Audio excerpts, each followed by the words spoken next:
Good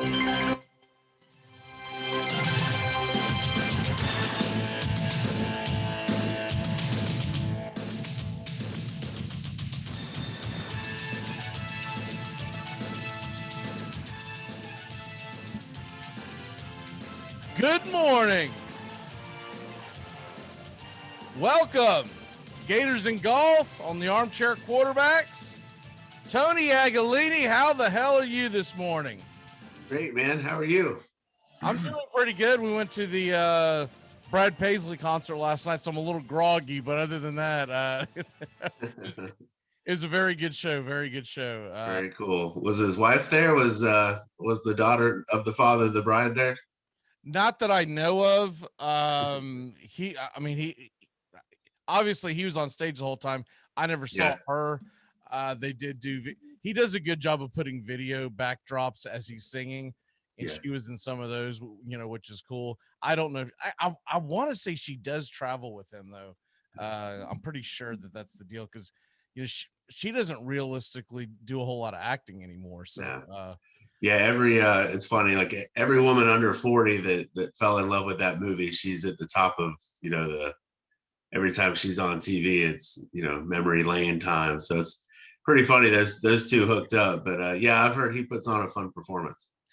Yeah, and it's not just the music, but also he did a really good job of celebrating the troops and all that. I'll tell you what, for someone who may not like country music, the guy's one of the best guitar players in the world, and he did renditions of God, what the hell is it? Van Halen's Hot for Teacher. Mm-hmm. That was just absolutely phenomenal. I mean, he just flat out shredded it. I mean, it was really, really good. And then a couple other things I'll get into later on down the road, but really good performance. I can't endorse going and seeing it. Now, his opening act, oof. I don't know who this clown is, man. Jimmy Allen, but he came out in a gangster do-rag, and he was kind of singing country, but he was dressed like a gangster. It was weird. It was really weird. I was telling my wife, I was like, I feel like Brad owes his agent some kind of favor because it's the only thing that makes sense in the entire thing. Have you been to that amphitheater before? No, that was the first time. We've obviously been to the facility in the area, right? The Jags and everything.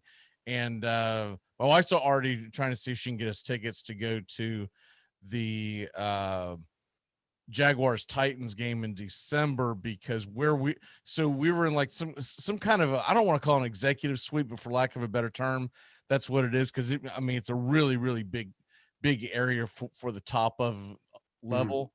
Mm-hmm.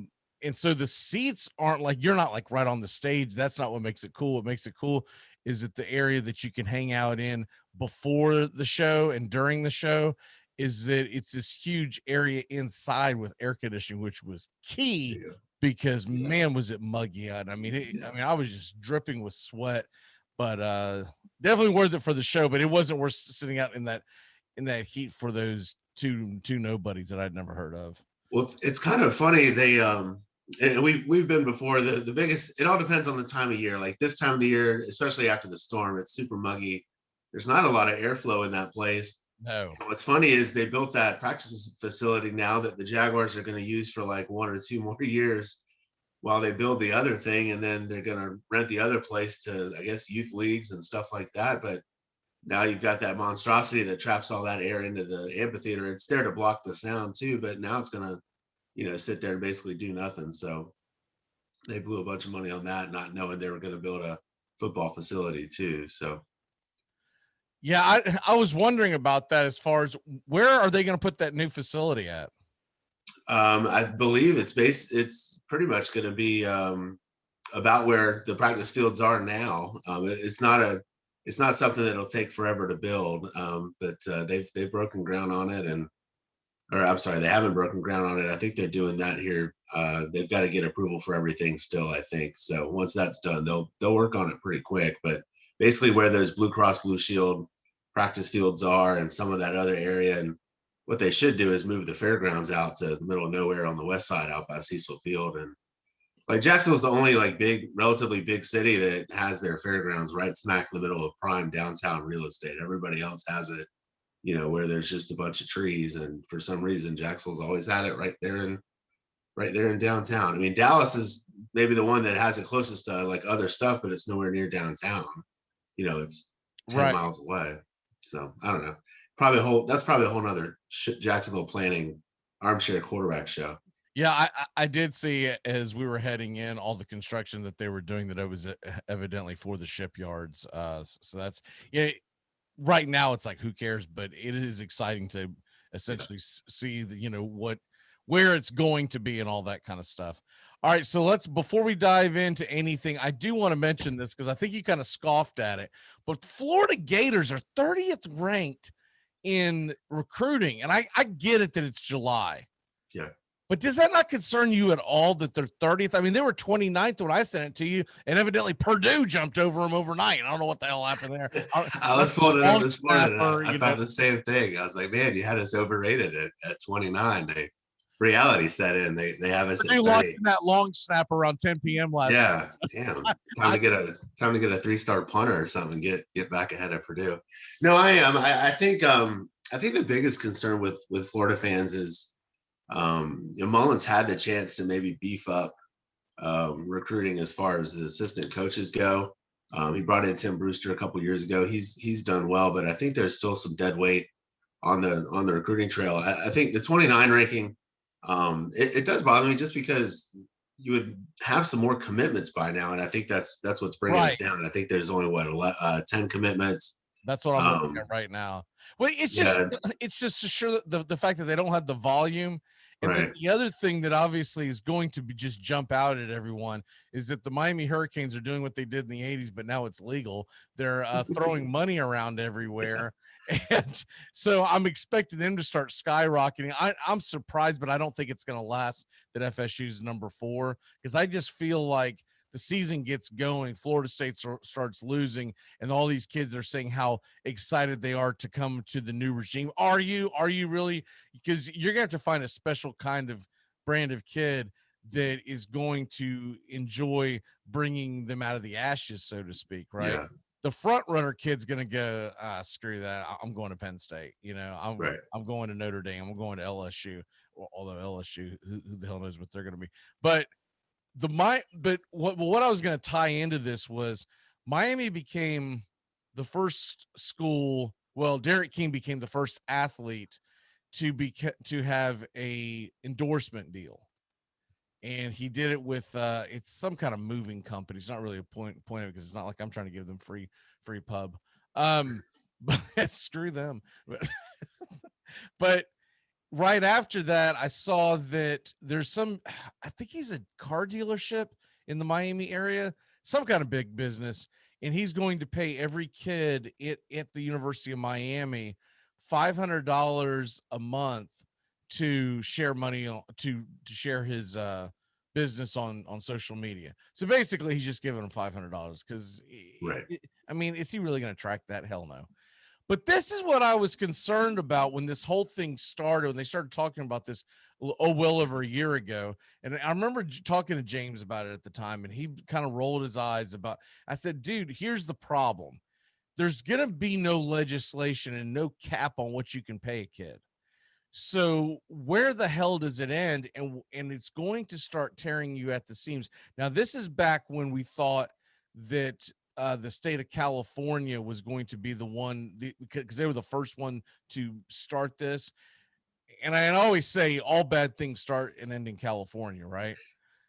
But at the time, I was like, if you think a kid's not going to go to Southern Cal or whatever California school, because they're going to get a chance to make money when they're not making money at the University of Florida. And he does see the world in gator colored glasses. So he was arguing. I was like, I'm telling you, dude, if this is a thing and they're doing it out in California and they're not doing it anywhere else, Pac-12 football is going to reign supreme. Mm-hmm. And so because of that, they're going to have to, and sure enough, before we ever get to this, they have followed suit. SEC, ACC, all of them are, the entire NCAA have followed suit, and they're saying, screw it, I guess we're going to have them pay. But where does this end, Tony? Because what is stopping someone who's just stupid rich with money, and we'll just grab an also ran school, like not even one of the ones we're thinking of. We'll just say for some reason there's a billionaire who happens to be a really big South Carolina Gamecock fan, right? And they just start pouring money.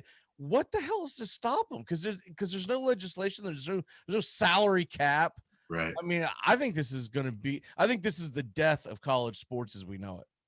Yeah, you're right, because basically, for 10 years, the NCAA kind of like kicked the can about this, and we'll never do it. And behind the scenes, the states and everything, we're trying to put together rules. And you're right, like the rules are up to each particular school basically, and you know what that means. So like Florida put out their guidelines a couple weeks ago, and I was reading through those, and like, this is neat and all, but is this what they're doing at Georgia? Because everything's left up to the conferences, and like I said, the NCAA kicked the can, and then all of a sudden, like a month ago, they're like, you know what, we're all in, pay them. And we knew, we both live in the South, like we knew how that was going to go, like right away. And they have, they sent it to Congress, and a bunch of Yankee congressmen sign off on it. And it's different at Delaware.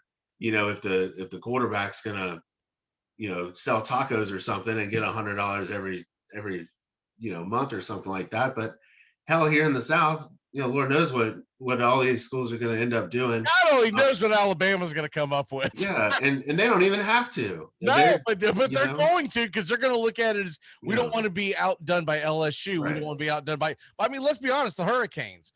Who the hell knows what Florida State and Florida is going to drum up, right? Alabama's not going to get outdone. So you're going to have kids who are going to stay. The only good part about this is that kids are going to stay that extra year in college because they don't want to take a pay cut going to the NFL, right? They're like, I don't know, man. Yeah, I mean, these guys have been leaving college to go not get drafted and be unrestricted free agents, and have to go get a real job in a couple of years. Those are the kids that are going to stick around. The guys that are top 3 rounds draft picks, they're still going to go pro. But I think the other thing too, Darren Heitner is an attorney down in South Florida. He's a pretty good follow on Twitter just for some information, and he's pretty good at kind of ciphering through the BS and the misinformation that's out there. But he's also a publicity guy too, so he likes to tweet about Darren Heitner because he's Darren Heitner. So he had mentioned that he was working on something big for UF and some company or something like that, and nothing's come to fruition yet, but kind of curious to see what that is. But the UF guys, it seems like, at least from what's been retweeted, some of the guys have been trying to do like their own branding for like selling t-shirts and having like their own logo, and like the quarterback at Oklahoma, Spencer Rattler, he's got some new logo, kind of like Tiger Woods has, and it's got a little rattle on the end of one of the letters, like a rattlesnake, and that kind of stuff's kind of cool. He's going to get paid in the NFL one day regardless, so all this stuff probably doesn't mean a whole lot for him. But there are some funny ones. I thought it was pretty cool that I forget which school's offensive line. Oh, it's Arkansas. They got sponsored by a barbecue restaurant out in Fayetteville. So like some of that stuff's kind of neat. It's kind of funny at the same time. But the guy that owns the gym in Miami that wants to pay these players all this money, whether you're the starting quarterback or the third string linebacker, that's where it's going to get interesting. Like you said, it's Miami can finally do everything it's been doing all along. Now it's just legal, and now maybe it'll make an impact versus doing it for so long and still not winning the ACC. What's that 2 Live Crew idiot's name? That's the first person I thought of. Uncle Luke. Luke. Yeah, Luke. I was like, oh man. You can play some of his music as bumper music sometimes. Yeah, it's like that dirty bastard, if he has any money left. Yeah. It's now bringing in Justin Waller, and it's like 2 Live Crew intro would be great. It really makes you wish that Burt Reynolds was still kicking, because he get drunk and just start dropping. That's right. Dropping $1,000 bills out of a helicopter. Every time Smokey and the Bandit comes on, Mackenzie Milton gets $1,000. I think Mackenzie's in on that moving company thing with Derrick King. I think they're both. Part of that. It's a nationwide or Florida-wide moving company. Yeah, something like that. And but it's. I do think there's some benefits to it. Like I said, I don't mean to cut you off, but I did find one thing funny. So I wish I would have screenshot it. They had Derrick King on Fox News or Fox Business, and they were interviewing him about him becoming the first. And the name of the company finally just came to me. It's called College Hunks Moving Your Junk or something like that. Is it? So I mean, first of all, it's kind of gross when you think about, want to move your junk. But the point is that he's a spokesman for College Hunks. And they put him on screen. That is not a good looking kid, man. that kid is, man. He looked like he got hit in the face with a frying pan. And I was like, that's a hunk. Like you couldn't find one kid on the Miami Hurricanes that wasn't, a little more Zach Wilson-ish. Yeah. Can you imagine what he would have made in Utah? Because I mean, good Lord, the money that's out there in Utah, what he could have made when he was at BYU with all kind of endorsement deals. Holy crap. Yeah, it's pretty crazy going back and talking about, and that's been a big thing on sports radio the last few weeks. Or guys that played before and what they would have brought in, and you think of the big names, but also a lot of the kind of middle guys that did really well at certain places would have done well. Leon Cersei tried to say that he wasn't already making money, right? Because we know better than that crap. Yeah, exactly. We weren't born yesterday, but yeah, like I said, it's it's Pandora's box is open, so we'll see what happens. I was talking to some friends the other day, and we were basically all kind of inconsistent. Like at least we were, we're all like early 40s and mid 40s, and at least we were around during the heyday. We weren't around when only the North ran college football, and we're around since the early 80s, so got to see everything in its heyday before who knows what's going to happen if it all goes to hell in a handbasket. At least we're around for the good stuff. Amen to that. We are going to be sitting on the porch. Do you remember when the college actually cared and wanted to play, and they didn't have strikes? That's going to be the next thing. I gave it the other day on Twitter. Like, I think 2023 for the first player strike. There's going to be something that's going to pop up that they'll refuse to play. Okay, the University of Florida going into the MLB draft, which is Sunday night. It's a little odd that they're doing it Sunday night up against the NBA Finals, but I do get it. And at least one thing they finally pulled their head out of their ass for. They've normally done this draft on like a random Thursday or whatever, while they're also playing ball games. Right. And I've always thought that was odd, because I was like, how are you going to get them to kind of focus, get a baseball fan to focus on the draft if there's baseball games on? Because if you did this like for football, where the Jaguars are drafting at the same time that they're kicking off, it's weird. So that I do like in it. I do think that most people don't know more than about three names that are going to be in the MLB draft. But who's the biggest name for the University of Florida this year?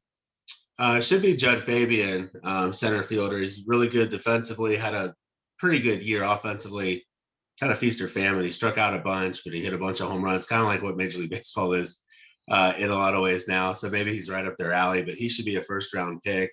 Tommy Mace, pitcher for us. He was our Friday night guy for most of the year. He kind of alternated between Friday and Saturday sometimes.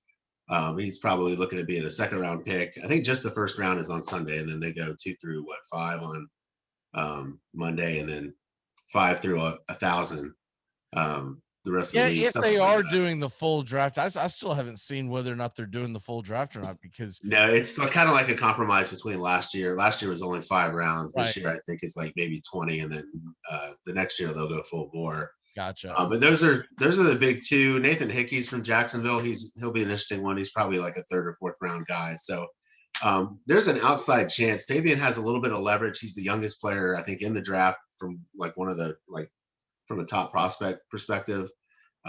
His brother's coming to UF next year. There's an outside chance he might, depending on who drafts him and what they offer, maybe stay one more year, but I think he'll go. What we really want, what we're really pulling for us college football fans, Bubba Chandler is a shortstop relief pitcher that could be drafted around the time that the Braves draft, around the Judd Fabian area. Mm-hmm. in the early to late 20s. He is a high recruit expected to go to Clemson. Come on, let's draft Bubba Chandler as high as we can, get him the hell out of there. And this might be the first kid that says, I'm not going to pay for that when I can make a lot more money playing football at Clemson. Right. Yeah. And it's, I mean, you remember Kyle Parker, he was from here, played quarterback at Clemson and gave up his last year for whatever reason to go ride a bus in Des Moines, Iowa versus, being a big man on campus at Clemson.